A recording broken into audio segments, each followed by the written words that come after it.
Hello， 大家好，又係我哋阿 Max 祖哥講呢啲啊。咁我哋今集咧就係講咧關於咧同佢咧呢個撈咗幾廿年係好違背嘅一件事，就係咩咧？就係我估走唔甩㗎啦！呢個大時代呢個巨輪喺度轉動緊嘅時候咧，改變係啦，就係做呢個叫預製菜。OK 咁啊，可能有啲朋友都暫時唔係話好知道咩叫預製菜啦。咁當然咧，其實預製菜喺今時今日咧已經咧去到一個好瘋狂嘅地步啦。譬如舉一個例。預製飯，預製飯飯盒咩啊？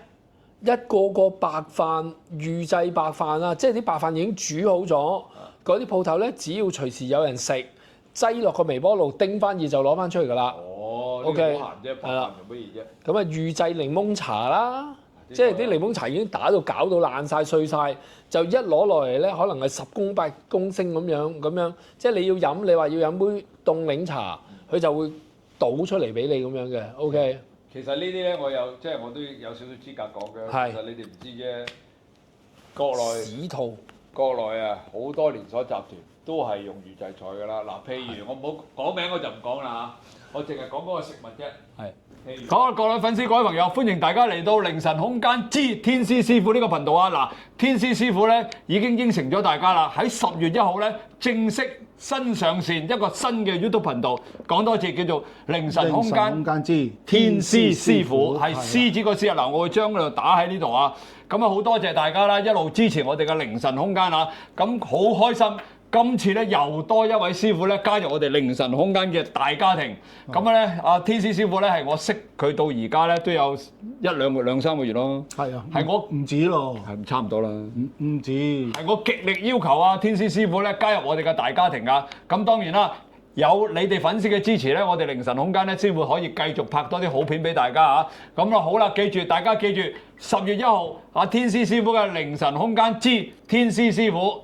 正式上線，咁啊天師師傅咧，其實有好多咧關於呢個天元觀啦，係咪叫天元觀？我哋呢度天元觀，冇錯啦，有好多呢啲祈福嘅法事啦，亦都有好多親身經歷啦，同埋大家記住啊，天師師傅咧其實係一個紫微斗數嘅大師，仲有佢平時咧其實已經開咗好多班，教識咗好多徒弟㗎啦。喺我哋玄學界咧，基本上咧好多人都知道㗎啦。不過咁。今次咧非常開心，加埋阿天師師傅入我哋凌晨空間嘅大家庭裏邊啦。好啦，咁我又多位師傅啦。咁啊，溫大哥咧就太過褒獎啦。我唔會褒獎。其實咧，我哋喺呢行做咗一段時間啦，咁樣。咁啊，同時間嚟講，以前咧，因為咧就做一個玄學雜誌嘅總編輯啊。好犀利嘅。所以咧就喺當時咧就訪問咗好多香港嘅術數界啲。老師傅啊，仲有喎，嗰度識佢嗰陣時咧，佢講咗好多名人咧，原來咧都同阿天師師傅咧曾經合作過嘅。喂，我哋呢個唔好講咁多啦，我哋講故事啦，好嘛？係咯。好啦嗱，總之大家記住啦，10月1號已經開始 YouTube 一個新頻道，叫做凌晨空間之天師師傅。大家記住上去關注、點讚、收藏、轉發，撳個鐘仔。呢一次啊，天師師傅話呢個新頻道咧，會有好多你哋聽都未聽過嘅古仔話俾大家聽啊，全部都係真實個案嚟㗎。好啦，大家記住啦，10月1號開始凌晨空間之天師師傅，我哋同粉絲講多謝先，多謝。好，因為咧我咳啦。譬如水煮魚啦，水煮魚啦，酸菜魚啦，酸菜魚喎。喂，唔怪得知咧。有啲茶餐廳咧，啲酸菜魚咧上台咧咁出色喎個樣，明白。我嗰時喺澳門做緊葡京酒店嘅，咁咧嗰陣時已經有啦。其實嗰陣時幾多年前啊？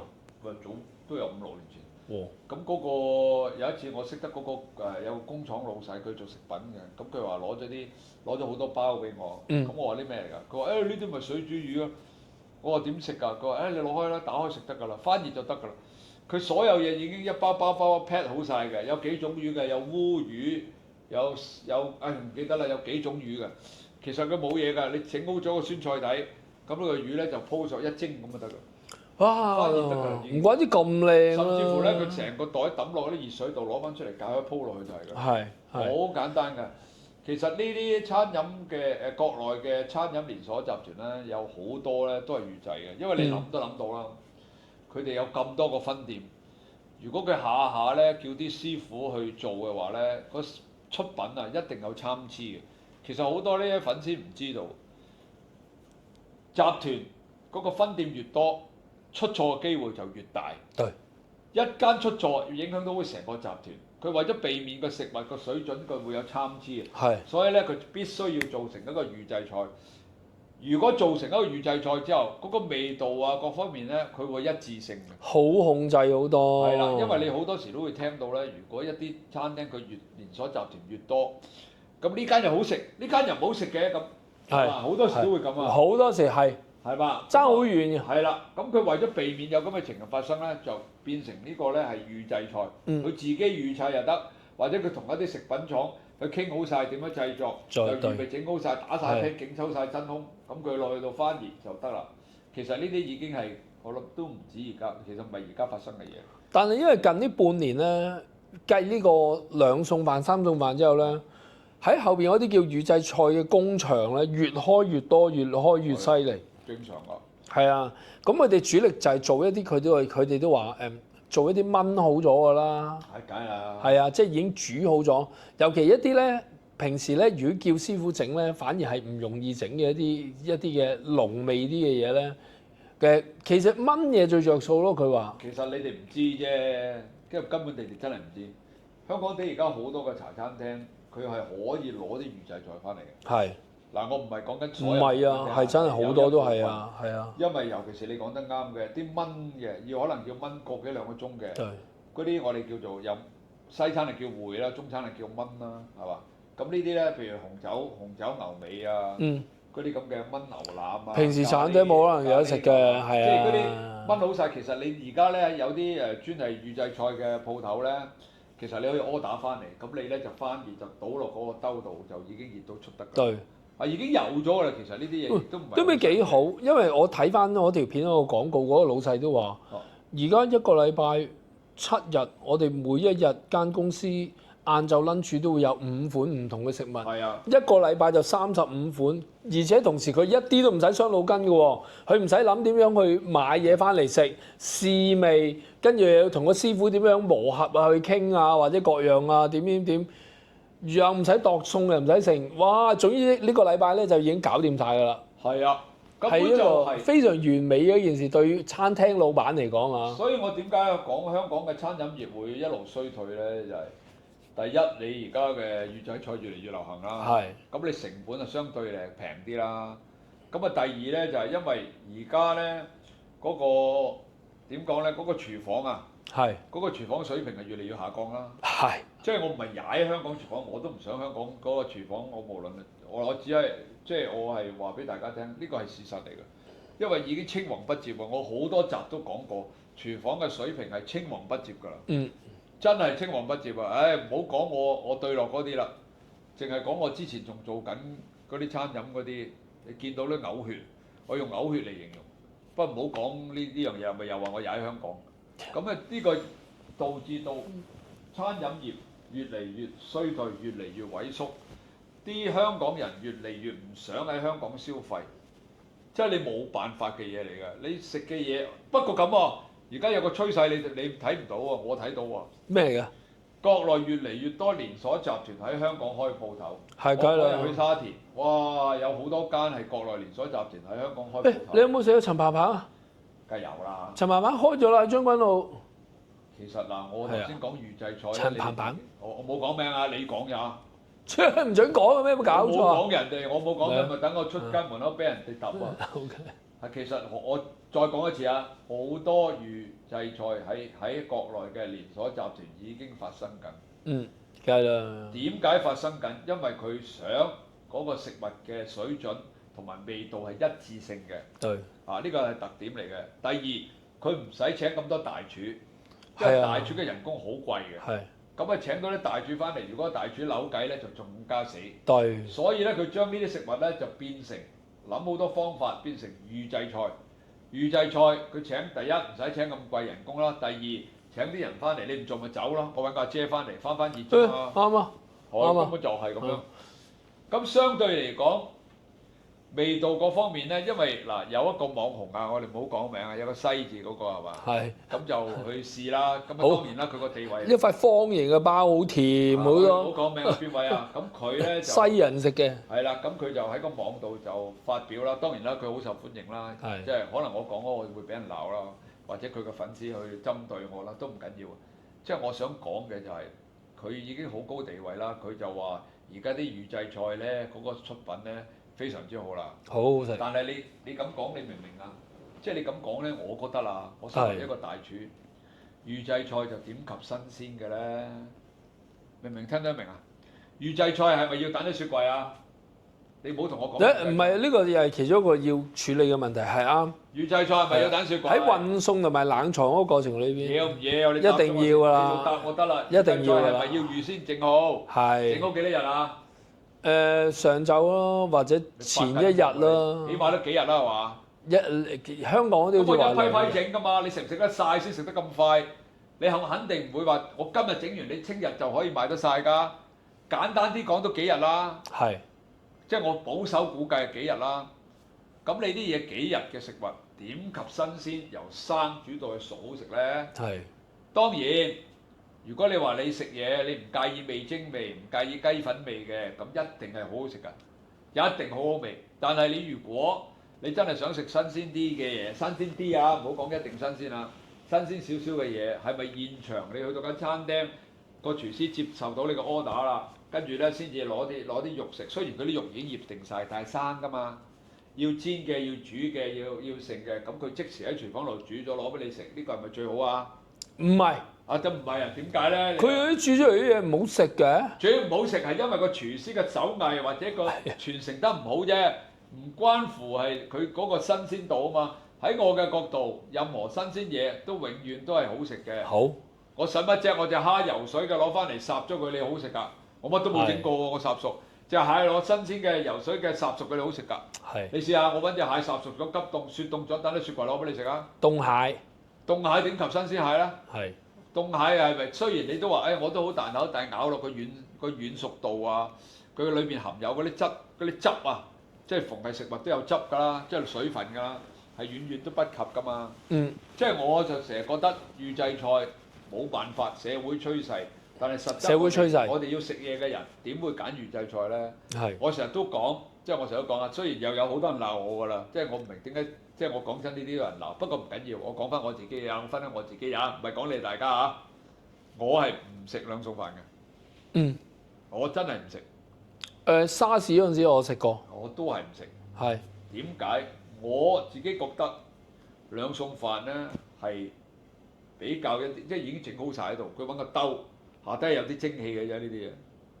兩餸飯啊！都算係新鮮整出嚟喎，唔算預製喎。要黐線㗎！佢全部整，佢一盤一盤一兜一兜一兜兜整㗎嘛，整完就一路再翻㗎嘛。咁呢啲係咪熱住啊？係啊。咁起碼10幾20分鐘㗎啦。唔止。佢唔通5分鐘賣晒。嗰兜嘢上晝出到夜晚都係賣緊嗰兜㗎。喺我嘅角度，喺我自己角度就唔係即製啊。咁樣唔係即製嘅嘢。第一，我覺得啫嚇，可能你覺得好食，我就覺得唔好食。第二，我覺得如果我要去食呢啲飯嘅時候咧，即係我點解唔俾多30蚊、20蚊，直接去茶餐廳食咧？即係你明唔明？聽唔聽講得明？呢啲位明都冇用嘅，身份問題。唔係身份係茶餐廳，你香港人有邊個食唔起茶餐廳咧？我想問。黐線！如果夜晚食個晚餐要70幾蚊茶餐廳，同我20幾蚊去買個兩餸飯，咁個價錢就個差別就喺呢度就喺呢度啦。40蚊咯。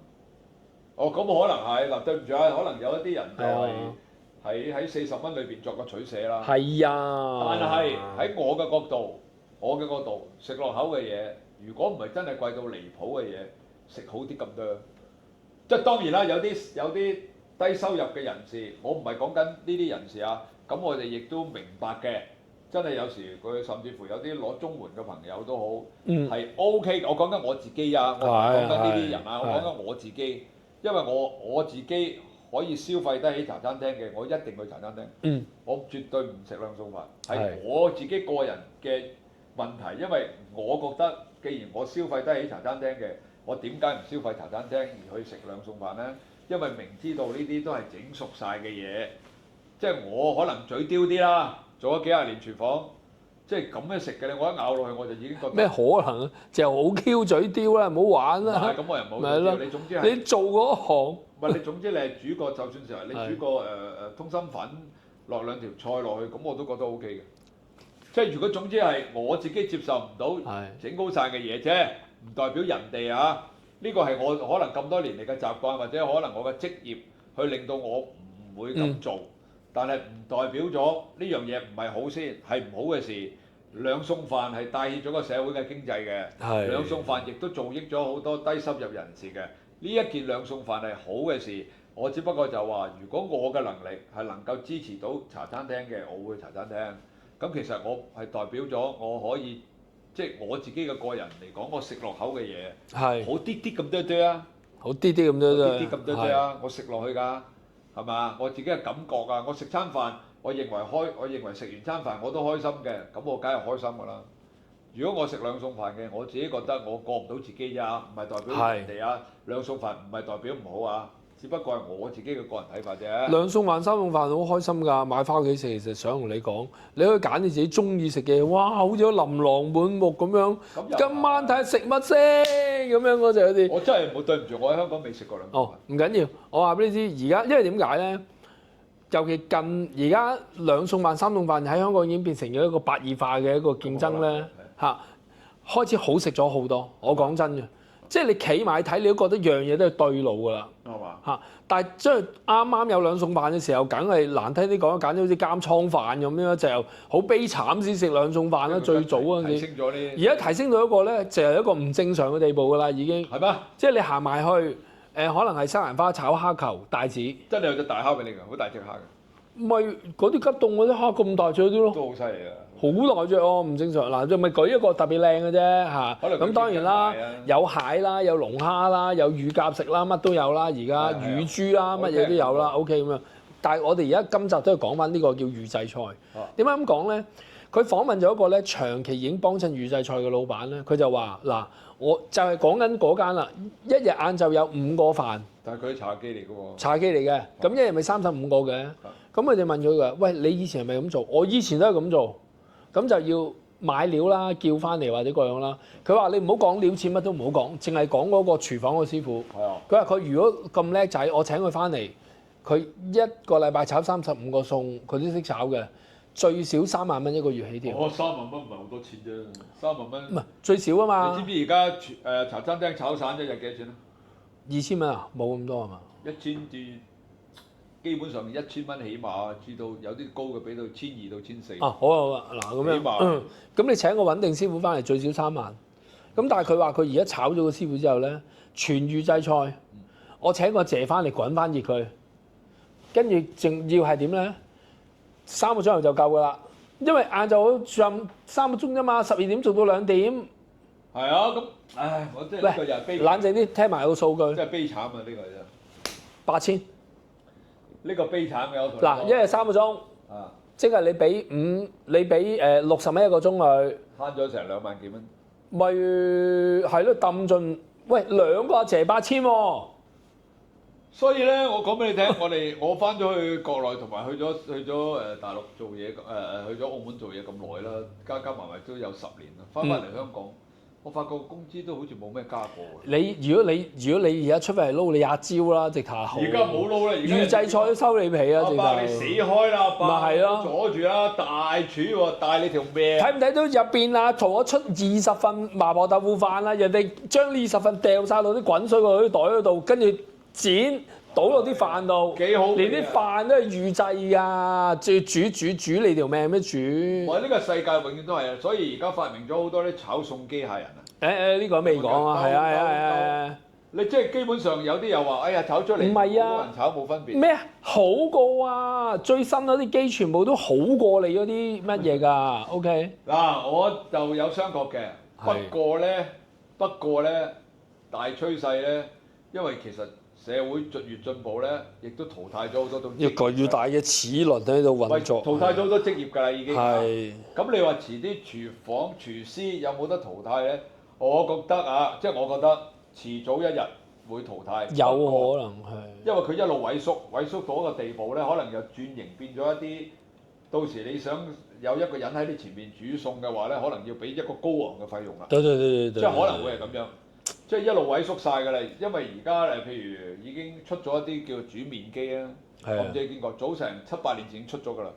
佢有個機械人喺裏邊嘅啲麵咧，直情整埋個麵出嚟，直情抌啲麵粉落去得㗎啦，抌啲麵粉雞蛋。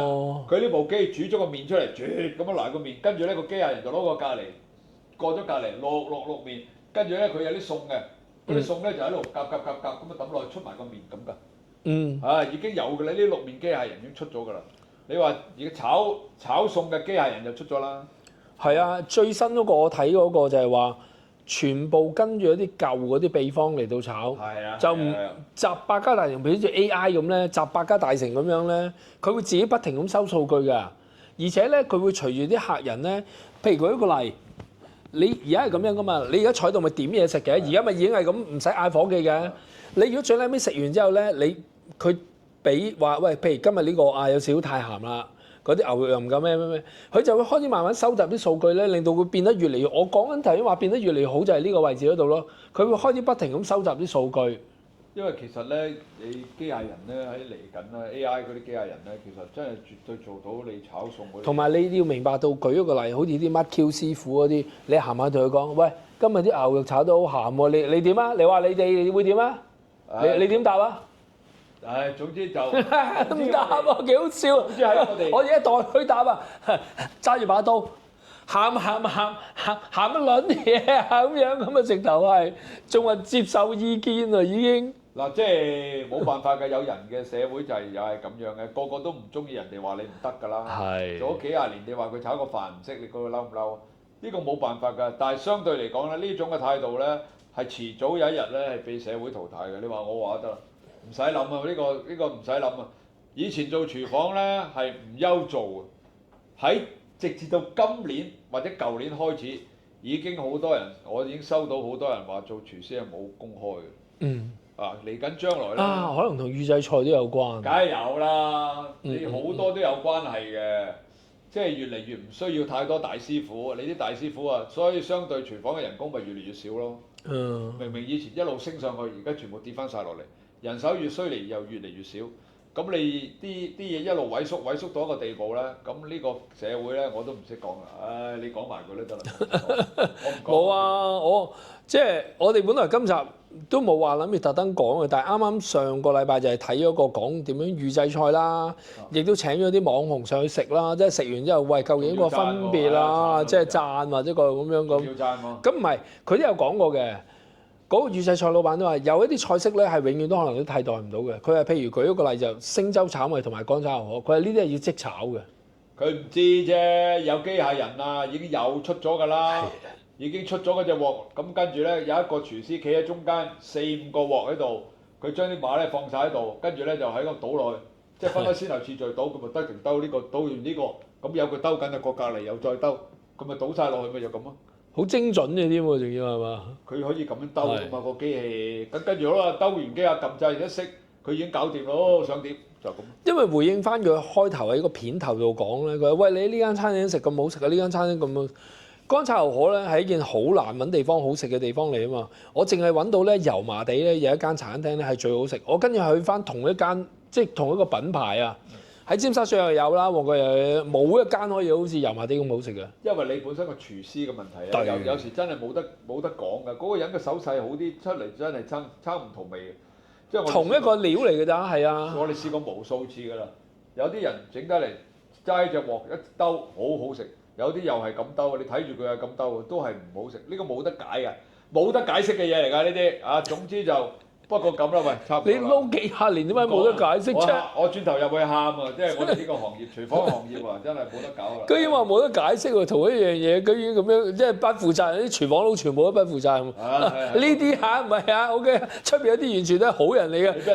係，你梗係諗下，戴翻個頭盔先得。哎呀，佢頭盔攞走咗添。OK， 咁啊，今集啦又係咁樣啊，狗噏到呢個地步，驚到口窒。驚啊！突然之間喺度諗住懟死呢個廚房。港佬退咗休嘅，或者跟住後尾俾人哋一去到邊間茶餐廳食喎，講下佢講就係呢條友話係啦，攞把刀出嚟劈你個死仔啊！劈都好啊，依家整啲筍嘢我食啊，一定啊，咪係咯。呼籲佢整啲好嘢俾佢食。咪係咯，揾啲腳揦起啲河粉先，係咪啲腳趾跟住咁樣咁啊，攣下啲牛肉咁樣，唔會嘅，OK 咁樣咁。好啊，係啦，咁啊，多謝大家今集收聽啦。如果你都有一啲對預製菜嘅一啲嘅諗法啦，咁我真係覺得係一個避唔，我估嚟緊可能8-9成都會變到咁，我懷疑真係。唔使講，我哋開台之前冇幾多集我已經講緊㗎啦。